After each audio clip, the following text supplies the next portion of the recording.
এখন 300 আসনে প্রচারণা করতে পারবো আলহামদুলিল্লাহ। তারা প্রধানমন্ত্রী নির্বাচন করবেন ইনশাআল্লাহ। সম্মানিত সাথী এবং বন্ধুগণ, আমি অত্যন্ত সৌভাগ্যবান। একটি আসনে নির্বাচন করার কথা ছিল, ঐক্যের বৃহত্তর স্বার্থে নির্বাচন করছি না, এখন 300 আসনে প্রচারণা করতে পারবো আলহামদুলিল্লাহ। এবং প্রচারণা শুরু করলাম আমিরে জামাত ডাক্তার শফিকুর রহমানের সমাবেশ দিয়ে আলহামদুলিল্লাহ।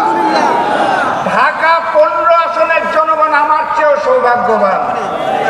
কারণ কি, বাংলাদেশে 300 আসনের 299টা আসনে জনগণ ভোট দিবে আগামীর এমপি বানানোর জন্য। ঢাকা 15 আসনের জনগণ ভোট দিবে বাংলাদেশের আগামী প্রধানমন্ত্রী নির্বাচন করার